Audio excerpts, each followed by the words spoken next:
Gen V Season 2 is fast approaching, and while the major characters on Gen V are for the most part original characters, the show's first season did previously introduce characters from the boys' comics.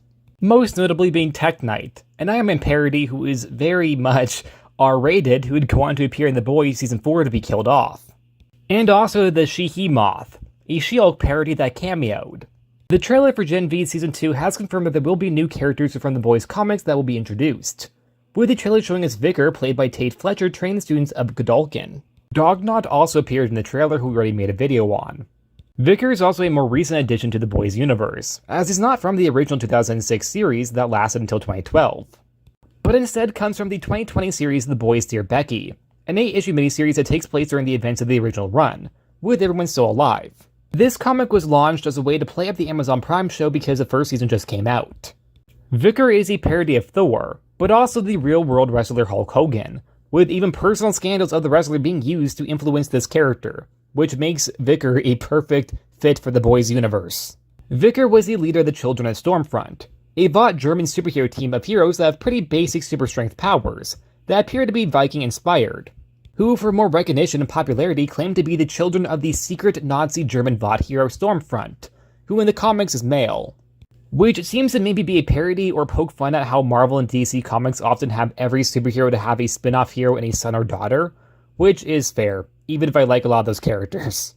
A lot of this team would go unnamed, but two of the members are Vikor's wife, named Norska, and his side scandal named Scandia.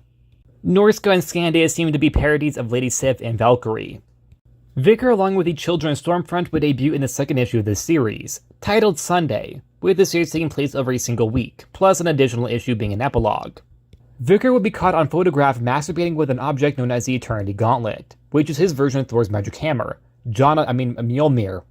Butcher would get a hold of the photos, which he would use to blackmail Vikor into becoming an informant for the boys, primarily on Stormfront. I feel awkward talking about this now knowing that many members of my family actually watch my videos. Hi if you're watching. I hope you're not. Vikor's wife would die in battle, where at the funeral Butcher would catch him having sex with a fan. He would react by Vikor's lack of loyalty to his dead wife by locking Vikor in the crematorium with her corpse. Vikor would survive due to his super healing, but would lose an eye because he wasn't able to fully heal himself. His team in retaliation would attempt to ambush the boys but would lose, with all but Vikor being killed. Vikor was forced to continue to be an informant on Stormfront until Vikor's death, which happened off-panel. That was either done by Butcher or Kamiko due to Butcher not being pleased by the lack of information that Vikor had been inquiring. Vikor in Gen V Season 2 seems almost like a gym teacher being a trainer for the young students in combat. I'm unsure if any of his comic history will actually come into play or not. I could see it being an interesting story to tell, but of all the characters they have in play for the second season, I'd understand he was just relegated to be a trainer, which is fine. It's still really cool to see any character from the boys' comics being adapted, in my opinion, since it's a comic with a lot of characters who are just cameo parodies, so to see any of them being given a highlight is actually pretty impressive. Although Vikor is a bit more than a cameo in the comics, he's still very much a minor character. He wasn't even in the original comic.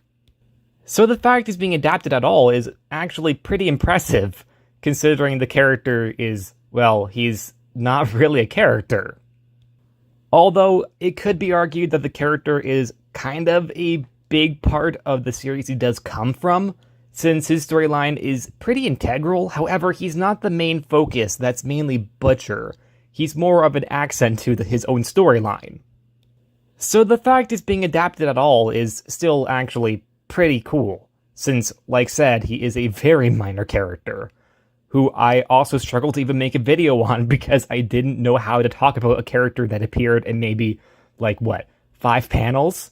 Not 5 panels, like 5 pages. And that's it. Like always, please like, subscribe, and I'll see you guys next time. Bye!